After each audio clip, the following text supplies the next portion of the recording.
Hello, আজকে আমরা নবম দশম শ্রেণীর রসায়ন সাবজেক্টটা দেখব।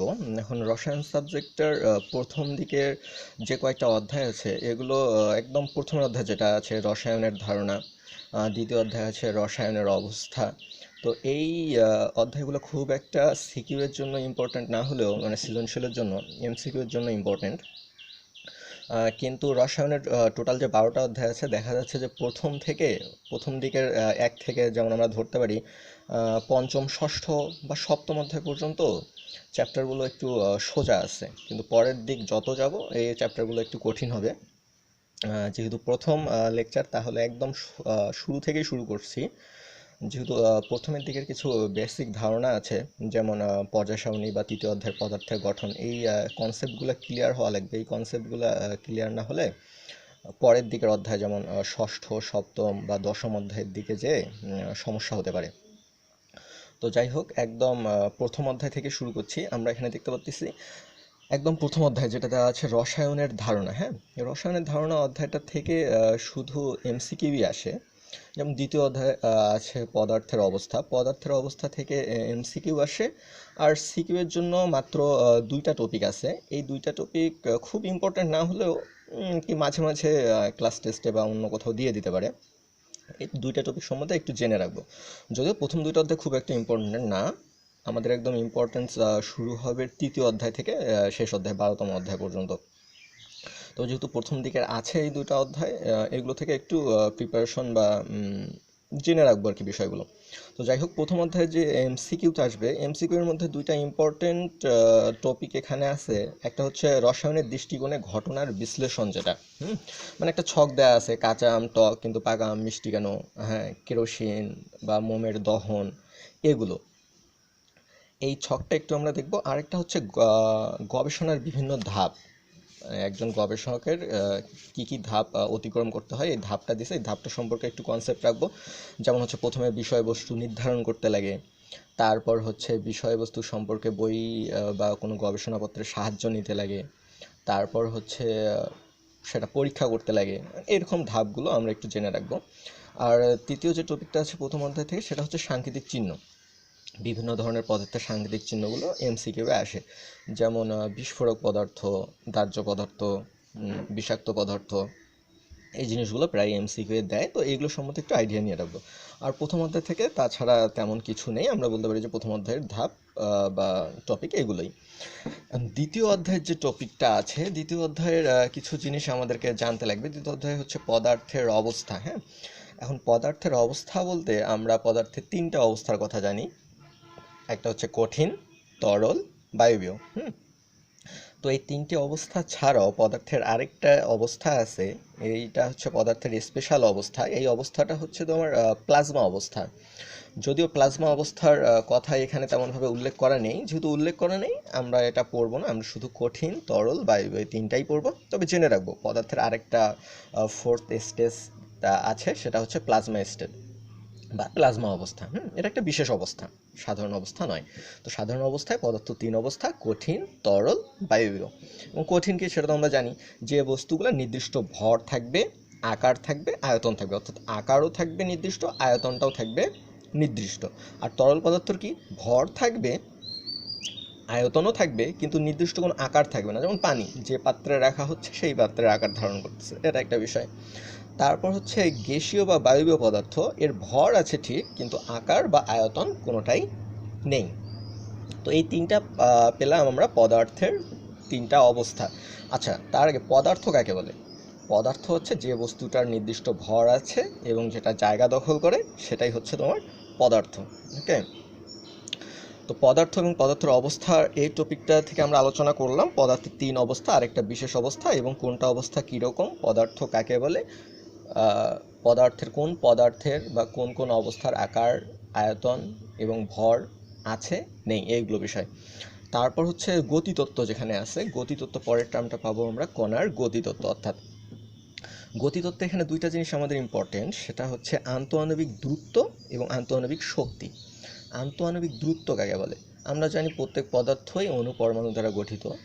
তো আন্তঃআণবিক দূরত্ব হচ্ছে একটা পদার্থ যতগুলো অণু দ্বারা গঠিত, অসংখ্য অণু দ্বারা গঠিত, একটা অণু থেকে আরেকটা অণুর যে ডিস্টেন্স, এই ডিস্টেন্সটাকে বলবো আমরা আন্তঃআণবিক দূরত্ব। অর্থাৎ যে কোনো পদার্থের এক অণু থেকে অন্য অণুর যে দূরত্ব, এই দূরত্বটা হবে আন্তঃআণবিক দূরত্ব। আর আন্তঃআণবিক শক্তি কাকে বলবো? কোনো পদার্থের একটা অণুর সাথে আরেকটা অণু একটা নির্দিষ্ট শক্তিতে বা আকর্ষণে থাকে, যে শক্তিতে মনে করো একটা অণু এবং আরেকটা অণু একটা আকর্ষণে থাকে, সেই শক্তিটাকে বলা হবে আন্তঃআণবিক শক্তি। এখন কঠিন পদার্থের আন্তঃআণবিক দূরত্ব হবে কম, যদি দূরত্ব কম হয় আন্তঃআণবিক শক্তি হবে বেশি। তারপরে তরল পদার্থের আন্তঃআণবিক দূরত্বটা একটু বেশি হবে, সো আন্তঃআণবিক শক্তিটা কমে যাবে। এবং বায়বীয় পদার্থের আন্তঃআণবিক দূরত্ব অনেক বেশি, যার ফলে বায়বীয় পদার্থের আন্তঃআণবিক শক্তি অনেক কম, নাই বললেই চলে প্রায়। তো আমরা দেখতেছি আন্তঃআণবিক দূরত্ব এবং শক্তির সম্পর্কটা আসলে উল্টো। আন্তঃআণবিক দূরত্ব যত বেশি হয় আন্তঃআণবিক শক্তি তত কমে যায়। স্বাভাবিক অবস্থা, দুইটা অণু আমরা যদি দেখি, মনে করো এখানে একটা অণু, এখানে একটা অণু, এদের মধ্যে দূরত্বটা হচ্ছে এতটুকু, ঠিক আছে? এখন যদি এই দূরত্বটা বাড়তে থাকে, এই দূরত্ব যত বৃদ্ধি পাবে এই দুইটার মধ্যে আকর্ষণ শক্তিটা তত কমে যাবে। এবং আন্তঃআণবিক শক্তি সবচেয়ে বেশি হচ্ছে কঠিন পদার্থে, যার ফলে আন্তঃআণবিক দূরত্ব সবচেয়ে কম হচ্ছে কঠিন পদার্থে। এবং আন্তঃআণবিক দূরত্ব সবচেয়ে বেশি হচ্ছে বায়বীয় পদার্থে, বা আমরা বলতে পারি আন্তঃআণবিক শক্তি সবচেয়ে কম হচ্ছে বায়বীয় পদার্থে। ওকে, তারপরের যেটা টার্ম আমরা দেখতে পাচ্ছি সেটা হচ্ছে ব্যাপন, নিঃসরণ। আমাদেরকে জানতে লাগবে ব্যাপন কাকে বলে, নিঃসরণ কাকে বলে, ব্যাপন এবং নিঃসরণের পার্থক্য, কয়েকটা উদাহরণ, এবং ব্যাপন নিঃসরণ থেকে ম্যাথ বা সৃজনশীল আসতে পারে থার্ড টার্মটা। আচ্ছা, এখন বলা হচ্ছে ব্যাপন কাকে বলে। ব্যাপন হচ্ছে কোনো মাধ্যমে কঠিন, তরল ও বায়বীয় পদার্থের স্বতঃস্ফূর্ত ও সমভাবে ছড়িয়ে পড়ার প্রক্রিয়াকে। তাহলে ব্যাপনটা কিসে হতে পারে? ব্যাপন কঠিন পদার্থে হতে পারে, বায়বীয় পদার্থে হতে পারে, তরল পদার্থে হতে পারে। কিভাবে হতে পারে? জাস্ট ওই জিনিসটা যদি স্বতঃস্ফূর্ত, মানে নিজে থেকেই চারদিকে সমানভাবে ছড়িয়ে পড়ে, তাহলে সেটাকে আমরা বলবো ব্যাপন। তাহলে সংজ্ঞাটা আরেকবার, কোনো মাধ্যমে কঠিন, তরল বা বায়বীয় পদার্থের স্বতঃস্ফূর্ত ও সমভাবে ছড়িয়ে পড়ার প্রক্রিয়াটাকে বলা হচ্ছে ব্যাপন। যেমন বইয়ে দেখতে গেলে তোমরা কিছু উদাহরণ পাবা, যেমন ঘরের কোণে যদি একটা আতরের শিশি রাখা হয় তাহলে সুগন্ধ চারদিকে ছড়িয়ে পড়ে। কেন? কারণ এই সুগন্ধটা স্বতঃস্ফূর্তভাবে ঘরের চারদিকে ছড়ে পড়ছে। তাহলে এটার একটা উদাহরণ হবে কি, এটা একটা ব্যাপনের উদাহরণ। কেউ কিন্তু ফোর্স করে বা জোর করে ওটাকে ছড়াই দিচ্ছে না, জাস্ট ঢাকনাটা খুলে রাখলে অটোমেটিকই পারফিউমের সেন্টটা সমস্ত ঘরে ছড়িয়ে পড়তেছে। তাহলে এটা হচ্ছে একটা ব্যাপনের উদাহরণ। এটা যেমন হচ্ছে কোথায় কীভাবে ছড়ালো, এটা যেমন হচ্ছে বায়বীয় পদার্থের মাধ্যমে ব্যাপনটা ঘটলো, তেমনি এটা তরলেও হতে পারে বা কঠিনও হতে পারে, এরকম। আচ্ছা, মানে কঠিন পদার্থ এভাবে ছড়তে পারে। যেমন আমরা যদি এক টুকরা ধরো নীল নিলাম, বা হচ্ছে ডিটারজেন্ট দিয়ে কাপড় পরিষ্কার করার সময় যে আমরা নীল ইউজ করি, ওই নীলটা যদি পানিতে দেওয়া হয় দেখা যায় চারদিকে ছড়িয়ে পড়ে, কঠিন পদার্থটা পানির মধ্যে চারদিকে ছড়িয়ে পড়লো স্বতঃস্ফূর্তভাবেই, এটাকেও আমরা বলতে পারি ব্যাপন। তারপরে আসছে নিঃসরণ কাকে বলে। নিঃসরণ হচ্ছে সরু এবং ছিদ্র পথে উচ্চ চাপের স্থান থেকে নিম্ন চাপের স্থানে যদি কোনো কিছু সজোরে বেরিয়ে যায় সেটাকে বলা হয় নিঃসরণ। অর্থাৎ এক ছিদ্র দিয়ে, ছিদ্রটা সরু হতে হবে, সরু ছিদ্র দিয়ে উচ্চ চাপের স্থান থেকে নিম্ন চাপের স্থানের দিকে যদি গ্যাস সজোরে বেরিয়ে আসে তাহলে সেটাকে বলবো আমরা নিঃসরণ। আচ্ছা, যেমন এখানে একটা উদাহরণ দেওয়া আছে, যেমন একটা বেলুনকে ফুলিয়ে গায়ে একটা স্কচ টেপ লাগাই, তারপর একটা আলপিন দিয়ে ছোট্ট করে ছিদ্র করে দিই, দেখা যাবে বেলুনের সমস্ত বাতাস ওই ছিদ্র দিয়ে বের হয়ে গেছে। এখন স্কচ টেপ লাগায় যদি আমরা সরাসরি ছিদ্র করতে চাইতাম তাহলে কিন্তু বেলুনটা ফেটে যেত। তো যাই হোক, এটা একটা উদাহরণ। আরেকটা উদাহরণ হচ্ছে আমরা যখন রান্নার সিলিন্ডার দিয়ে গ্যাসে রান্না করি তখন ওই গ্যাস কিন্তু থাকে লিকুইড, তরল, কিন্তু যখন পাইপ দিয়ে আমাদের চুলোয় আসে তখন কিন্তু সেটা গ্যাস হয়ে আসে। এটাও হচ্ছে নিঃসরণের উদাহরণ। তো ব্যাপন এবং নিঃসরণের মধ্যে আমাদেরকে পার্থক্য জানতে লাগবে। হ্যাঁ, এদের মধ্যে একটা মেইন পার্থক্য আছে। এর মেইন পার্থক্যটা হচ্ছে ব্যাপনের ক্ষেত্রে চাপের কোনো প্রয়োগ নেই, কিন্তু নিঃসরণের ক্ষেত্রে চাপের প্রভাব আছে। ব্যাপনটা হয় স্বতঃস্ফূর্তভাবে, এটাতে কোনো চাপের দরকার হয় না, কিন্তু নিঃসরণের জন্য আমাদের চাপের প্রয়োজন হয় বা চাপের একটা প্রভাব আছে। ব্যাপন নিঃসরণের প্রধান পার্থক্য। আর একটা পার্থক্য আমরা সংজ্ঞা দিয়ে দিতে পারি, দুইটা সংজ্ঞা দিয়ে যে কোনো পার্থক্য সংজ্ঞা দিলে, আলাদা আলাদা সংজ্ঞা দিলে একটা পার্থক্য হয়ে যায়। দ্বিতীয় পার্থক্য এটা। তারপর হচ্ছে উদাহরণ একটা পার্থক্য দিতে পারি। তো ব্যাপন এবং নিঃসরণের মধ্যে আমাদের 3-4টা পার্থক্য জেনে রাখা লাগবে। আমরা ব্যাপন কি জানলাম, নিঃসরণ কি জানলাম, এদের পার্থক্য কি জানলাম, এদের উদাহরণ দেখলাম। এখন ব্যাপন নিঃসরণের মধ্যে ম্যাথ আসতে পারে। আচ্ছা, যেমন একটা উদাহরণ দিয়ে দেওয়া আছে এখানে। একটা উদাহরণ দিয়ে দেওয়া আছে এরকম,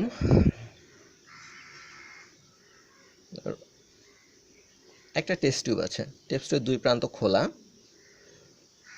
এগুলো হচ্ছে তুলা, দুই প্রান্তে তুলাটা আমরা করছি কি,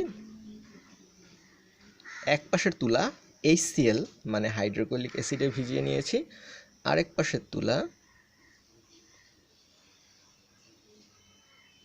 অ্যামোনিয়াম হাইড্রোক্সাইড এটার দ্রবণে ভিজিয়ে নিয়েছি। তুলাটা জাস্ট অ্যামোনিয়াম হাইড্রোক্সাইড এবং হাইড্রোজেন ক্লোরাইড বা হাইড্রোক্লোরিক অ্যাসিডের দ্রবণে ভিজিয়ে নিয়ে দুই প্রান্তে রেখে দিয়েছি। এখন হবে কি, এই হাইড্রোক্লোরিক অ্যাসিড থেকে HCl এর বাষ্প এদিক দিয়ে যাতায়াত শুরু করবে, আবার অ্যামোনিয়াম হাইড্রোক্সাইড থেকে এখান থেকে অ্যামোনিয়ার বাষ্প এদিক দিয়ে যাতায়াত শুরু করবে। তো এরা যখন যাবে দেখা যাবে কোথাও না কোথাও একসাথে মিক্সড হয়েছে। মিক্সড হয়ে কি হবে, মিক্সড হয়ে তারা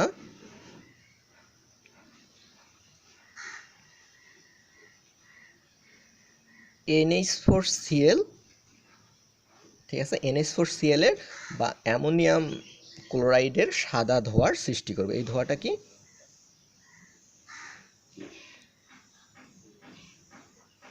সাদা ধোঁয়ার সৃষ্টি করবে।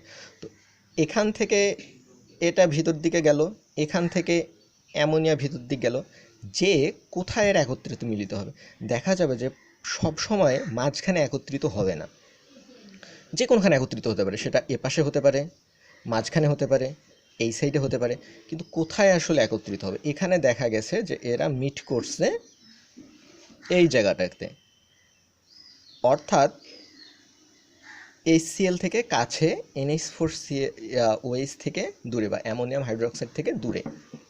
কোথায় মিট করবে সেটা ডিপেন্ড করবে এদের আণবিক ভরের উপর, ঠিক আছে। যার আণবিক ভর কম সে জিনিসটা দ্রুত অতিক্রম করবে বেশি। আচ্ছা, এখানে NH4OH থেকে কিন্তু সম্পূর্ণ NH4OH বা অ্যামোনিয়াম হাইড্রোক্সাইডটা কিন্তু অতিক্রম করেনি, অতিক্রম করছে কি, তুলায় ভেজা ছিল সম্পূর্ণ জিনিসটা, গ্যাসটা অতিক্রম করছে NH3।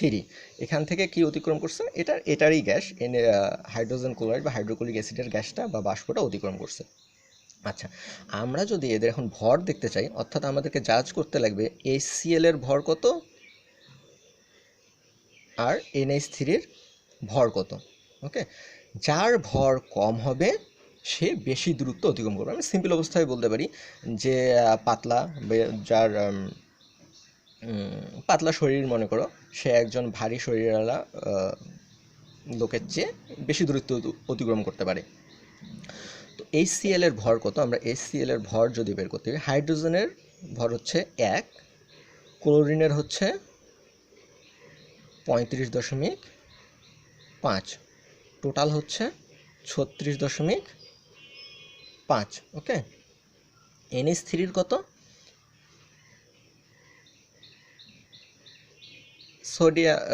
নাইট্রোজেনের হচ্ছে 14, হাইড্রোজেনের হচ্ছে 1, 3টে হাইড্রোজেন আছে 3, 14 আর 3 17। আচ্ছা, যেহেতু NH3-র ভর কম তাহলে NH3 অতিক্রম করবে বেশি দূরত্ব, NH3টা বেশি দূরত্ব অতিক্রম করবে।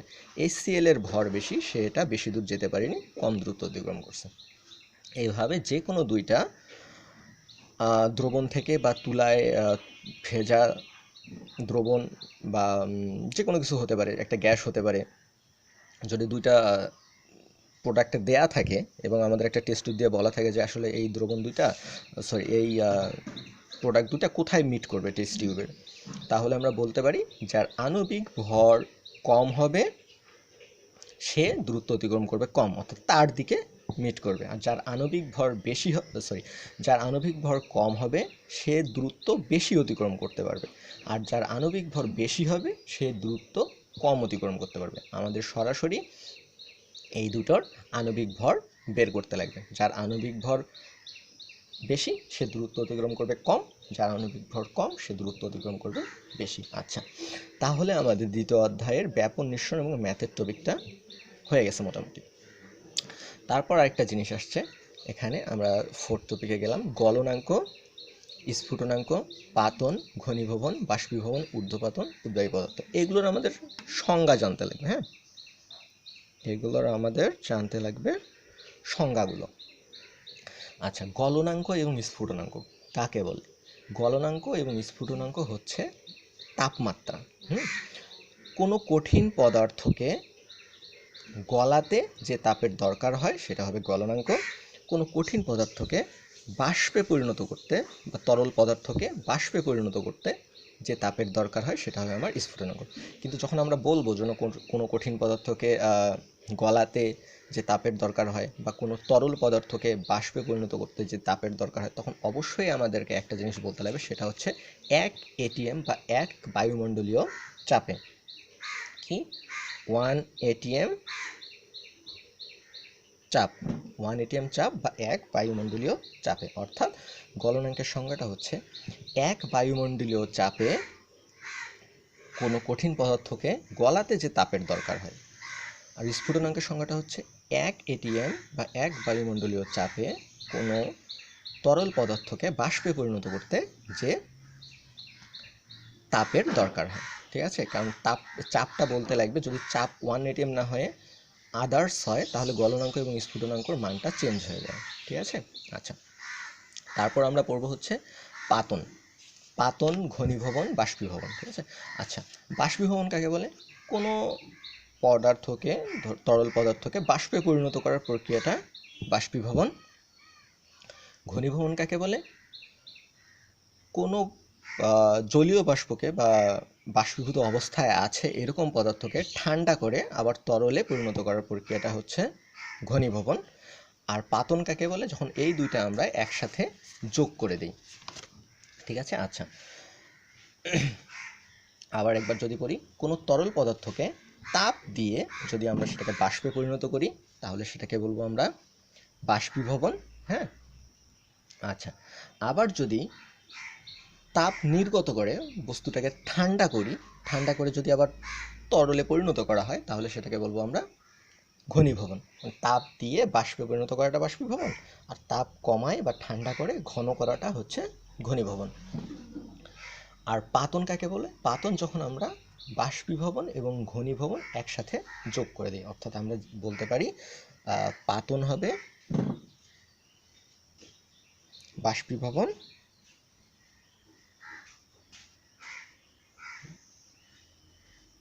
যোগ ঘনীভবন। ঠিক আছে, এটা হচ্ছে পাতন। ওকে, তাহলে গলনাঙ্ক, স্ফুটনাঙ্ক, পাতন, ঘনীভবন, বাষ্পীভবন এগুলো গেল আমাদের। তারপর আসছে একটা ঊর্ধ্বপাতন। ঊর্ধ্বপাতন হচ্ছে কিছু কিছু পদার্থ আছে যেগুলোকে বলা হয় আসলে উদ্বায়ী পদার্থ। এগুলোকে তাপ দিলে, কঠিন পদার্থ, কিন্তু তাপ দিলে তরলে পরিণত না হয়ে কঠিন পদার্থগুলো সরাসরি বাষ্পে পরিণত হয়। এই পদার্থগুলোকে বলা হয় উদ্বায়ী পদার্থ এবং এই পদ্ধতিটাকে বলা হয় ঊর্ধ্বপাতন।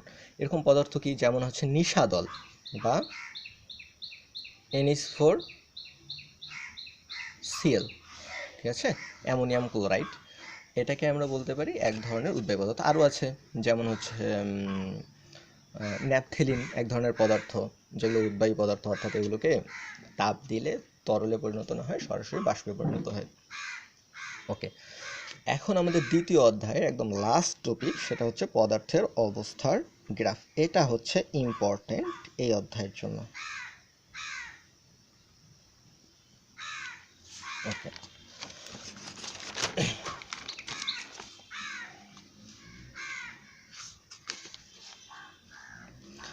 আমরা দুটো গ্রাফ দেখতে পাচ্ছি। এটা হচ্ছে আমি দিলাম 1 নম্বর গ্রাফ, এটা 2 নম্বর গ্রাফ। 1 নম্বর গ্রাফটাতে দেখা যাচ্ছে দুইটা এক্সিস আছে, একটা এক্স এক্সিস এপাশে, আরেকটা হচ্ছে ওয়াই এক্সিস উপর দিকে, ঠিক আছে। এই এক্সিসটা হচ্ছে অনুভূমিক এক্সিস, এই এক্সিসটা হচ্ছে উলম্ব এক্সিস। ওকে, আচ্ছা, তো এক্স এক্সিসকে আমরা দিয়েছি নিচে সময়, ওয়াই এক্সিসে দিয়েছি তাপমাত্রা। ওকে, সময় এগুলো আমরা উল্লেখ করে দিয়েছি এককটা কি, মিনিটে। তাপমাত্রা উল্লেখ করে দিয়েছি এককটা কি, এটা হচ্ছে ডিগ্রি সেলসিয়াসে। সেলসিয়াসে তাপমাত্রা, সময়টা হচ্ছে মিনিটে। এপাশে সময় দেওয়া আছে 10 মিনিট, 20 মিনিট, 30 মিনিট, 40 মিনিট বা 50 মিনিট।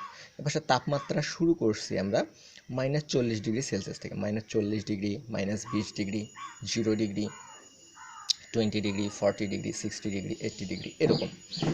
আচ্ছা, -40 থেকে শুরু করছি। এখানে দেখতেছি আমরা আমাদের গ্রাফটা কেমন হয়েছে। ও থেকে এ উপরে গেছে, এ বি সমান বি সি, আবার মুভ করছে, সি ডি সমান ডি, আবার মুভ করছে উপরের দিকে। আচ্ছা, এখান থেকে আমাদের যেটা প্রথম কনসেপ্ট জানা লাগবে, হ্যাঁ, আসলে যখন কোনো পদার্থকে তাপ দেয়া হয় সেটা আসলে কি হয়, আমাদের একটা জিনিস জানা লাগবে। তখন আমরা পদার্থকে তাপ দিই। আচ্ছা, এখানে একটা বিষয় ক্লিয়ার হয়ে নেই। মনে করি আমাদের কাছে কথা ধরে নিলাম -10 ডিগ্রি সেলসিয়াস তাপমাত্রার এক খণ্ড বরফ আছে।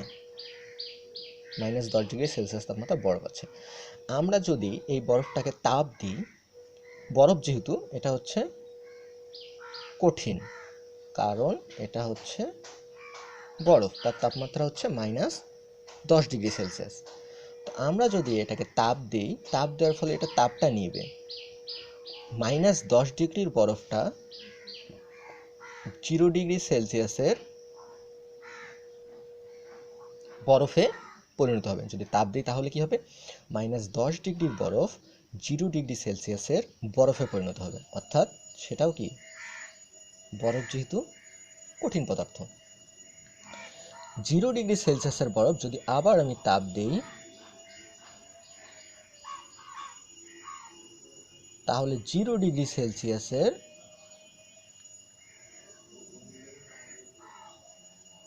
পানিতে পরিণত হবে। ওকে, 0 ডিগ্রির বরফকে তাপ দিলে সেটা 0 ডিগ্রির পানিতে পরিণত হয়। যেহেতু পানি সেটা হলো তরল। তারপর কি হবে, 0 ডিগ্রি সেলসিয়াসের পানি 100 ডিগ্রি সেলসিয়াসের পানিতে পরিণত হবে। যেহেতু পানি, তার মানে এটা হচ্ছে তরল। 100 ডিগ্রি সেলসিয়াসের পানিকে যদি আরো আমরা তাপ দিই, 100 ডিগ্রি সেলসিয়াসের পানি 100 ডিগ্রি সেলসিয়াসের বাষ্পে পরিণত হবে। যেহেতু বাষ্পে পরিণত হচ্ছে, এটা হচ্ছে গ্যাস। আবার 100 ডিগ্রি সেলসিয়াসের গ্যাস পরে 110 হোক, 120 হোক, ধরে নিলাম 110 ডিগ্রি সেলসিয়াসের বাষ্পে পরিণত হচ্ছে, অর্থাৎ গ্যাসে। এখানে আমরা দুইটা জিনিস ভালোভাবে লক্ষ্য করব। যখন মাইনাস কোনো তাপমাত্রা থাকে, মাইনাস থেকে দেখো, প্রথমে -10 ডিগ্রি সেলসিয়াস তাপমাত্রার বরফ 0 ডিগ্রির বরফ হয়, 0 ডিগ্রির বরফ 0 ডিগ্রির পানি হয়, 0 ডিগ্রির পানি 100 ডিগ্রির পানি হবে, 100 ডিগ্রির পানি 100 ডিগ্রির বাষ্পে হবে, 100 ডিগ্রির বাষ্প তবে 110, 20, 30, 40 যাই হোক 110 ডিগ্রির বাষ্পে হবে। বরফকে প্রথমে আমরা তাপ দিয়েছি, যেটা কঠিন অবস্থায় ছিল -10 ডিগ্রি সেলসিয়াসের। ধরো 10 মিনিটের মতো তাপ দিয়েছি আমরা, ধরলাম 10 মিনিট বা 20 মিনিট। বরফ থেকে সেটা 0 ডিগ্রির আগে বরফ হবে, এই বরফ আবার 0 ডিগ্রির পানি হবে। এখানেও ধরলাম 10 মিনিট আমরা তাপ দিয়েছি, তাই না? এখন যখন এখানে তাপ দিলাম, -10 ডিগ্রির বরফ তাপটা গ্রহণ করে 0 ডিগ্রির বরফ হলো। কিন্তু এখানেও 10 মিনিট তাপ দিলাম, 0 ডিগ্রির বরফ 0 ডিগ্রির পানি হলো। এই 10 মিনিট যে তাপ দিলাম, এটাও তো 0 ডিগ্রি, এটাও তো 0 ডিগ্রি। এই তাপটা গেল কোথায় তাহলে? এই তাপটাকে বলা হয় সুপ্ত তাপ। ঠিক আছে, সুপ্ত তাপের কাজ কি? সুপ্ত তাপ হচ্ছে তাপমাত্রার পরিবর্তন না ঘটিয়ে পদার্থের অবস্থার পরিবর্তন ঘটা। অর্থাৎ 10 মিনিট যখন আমি চাপ দিছি, -10 থেকে 0 হয়েছে, এখানে তাপমাত্রা চেঞ্জ হয়েছে। কিন্তু এখানেও আমি 10 মিনিট চাপ দিলাম, এটা 0 ডিগ্রি সেলসিয়াস, পরেও 0 ডিগ্রি সেলসিয়াস ছিল। কই, এখানে 10 মিনিট তাপ দিলাম, এখানে তো তাপমাত্রা চেঞ্জ হলো না। তাপমাত্রা চেঞ্জ হয়নি, কারণ এখানে বরফটা পানিতে পরিণত হয়েছে। তাপমাত্রা চেঞ্জ না হয়ে অবস্থার চেঞ্জটা হয়েছে, বরফ থেকে পানি হয়ে গেছে। তো এই তাপটাকে বলা হয় সুপ্ত তাপ। যেহেতু এটা বরফ গলছে, তখন আমরা এটাকে বলতে পারি আমরা বরফ গলনের সুপ্ত তাপ। ওকে, সেম জিনিস হয়েছে 0 ডিগ্রির পানিকে যখন আমরা তাপ দিয়েছি, তখন 100 ডিগ্রির পানিতে পরিণত হয়েছে। ওকে, তাপমাত্রা চেঞ্জ হলো। তাপমাত্রা যদি চেঞ্জ হয়, অবস্থা চেঞ্জ হয় না। যদি পানি থেকে পানি হয়েছে, তরলই আছে। যেখানে তাপমাত্রা চেঞ্জ হয় না, তখন আমরা যদি এখানে দেখি 10 ডিগ্রি থেকে 0 ডিগ্রি হয়েছে, তাপমাত্রা চেঞ্জ হয়েছে, অবস্থা চেঞ্জ হয়নি, বরফ বরফ। এখানে তাপমাত্রা চেঞ্জ হয়নি, 0 থেকে 0, তাহলে অবস্থা চেঞ্জ হয়েছে, কঠিন থেকে তরল হয়ে গেছে। এখানে যেমন পানি থেকে পানি, 0 ডিগ্রি থেকে 100 ডিগ্রি, তাপমাত্রা চেঞ্জ হয়েছে, অবস্থা চেঞ্জ হয়নি, তরলই আছে। 100 ডিগ্রির পানি যখন 100 ডিগ্রির বাষ্প হয়েছে, তাপমাত্রা যেহেতু চেঞ্জ হয়নি, অবস্থা চেঞ্জ হয়েছে, অর্থাৎ পানিটা বাষ্প হয়ে গেছে, তরলটা গ্যাসে পরিণত হয়ে গেছে। ওকে, এখন আমরা যদি এই গ্রাফটা ব্যাখ্যা করতে চাই, -40 ডিগ্রির বরফ যখন তাপ নেয়, ধরো প্রথম 10 মিনিট, 0 থেকে 10 মিনিট, -40 ডিগ্রির বরফ, এখানে যদি আমরা ছোট্ট করে লিখে দিই, বরফ 0 ডিগ্রির কিতে পরিণত হয়েছে?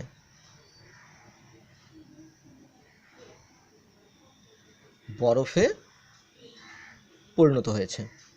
তারপর আরও 10 মিনিট তাপ দিলাম, 0 ডিগ্রির বরফ 0 ডিগ্রি সেলসিয়াসেরই পানিতে পরিণত হয়েছে। আরও যখন 10 মিনিট তাপ দিয়েছি, 0 ডিগ্রি সেলসিয়াসের পানি 100 ডিগ্রি সেলসিয়াসের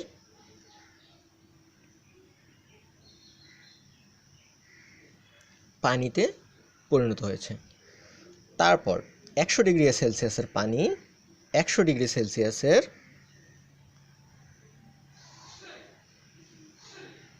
বাষ্পে পরিণত হয়েছে।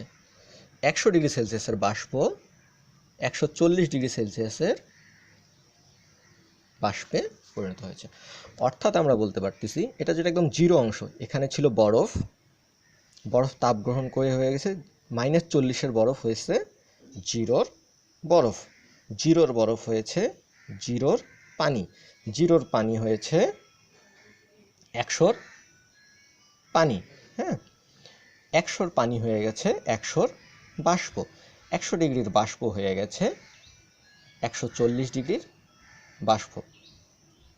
যে জায়গাগুলো এরকম সমান, অর্থাৎ এ বি এবং সিডি, এই অংশগুলো দেখলে আমরা বুঝতে পারি। দেখো এখানে বরফ থেকে পানি, এটা ছিল বরফ, বি হয়ে গেছে পানি, তাপমাত্রা কোনো চেঞ্জ নেই, অর্থাৎ এও ছিল 0 ডিগ্রিতে, বিও 0 ডিগ্রিতে, তাপমাত্রার চেঞ্জ হয়নি, কিন্তু অবস্থার চেঞ্জ হয়ে গেছে, বরফ থেকে পানি হয়ে গেছে।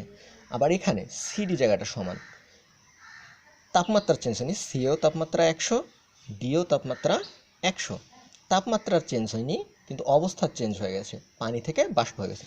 এই জায়গায় সুপ্ততাপকে বলা হয় বরফ গলনের সুপ্ততাপ, এই জায়গায় সুপ্ততাপকে বলা হয় বাষ্পীভবনের সুপ্ততাপ।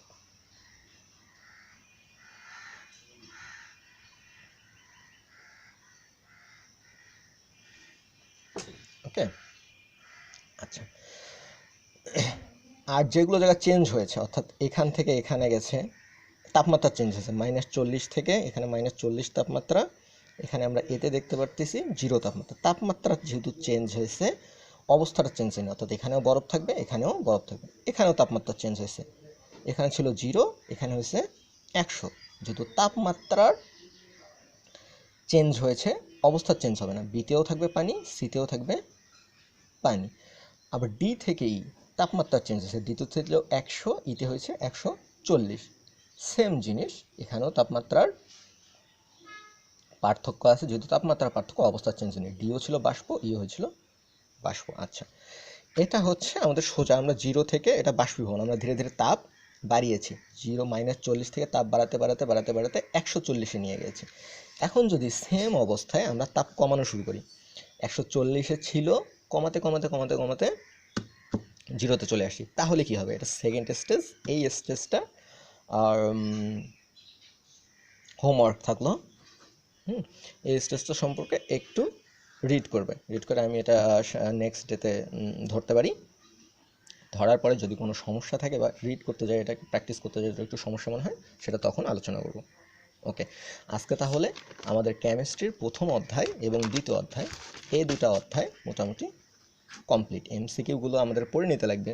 সরাসরি এমসিকিউ তো আর কোথা থেকে আসবে টপিক বলা মুশকিল, কিন্তু সিকিউর টপিকগুলো নিয়ে আমাদের আলোচনা করা হয়ে গেল।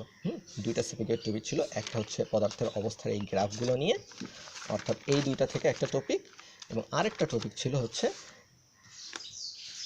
কোথায় ঘন কুয়াশার সৃষ্টি হবে, বা হচ্ছে ব্যাপন এবং নিঃসরণ নিয়ে যে একটা টপিক ছিল, এই টপিকটা। এই দুটো টপিক থেকেই সেকেন্ড চ্যাপ্টারটা আর কি এই দুটো টপিকের উপরই ডিপেন্ডেন্ট। আচ্ছা, আমাদের তাহলে আজকে প্রথম এবং দ্বিতীয় অধ্যায় কমপ্লিট। নেক্সট ডে তৃতীয় অধ্যায় করব। ধন্যবাদ।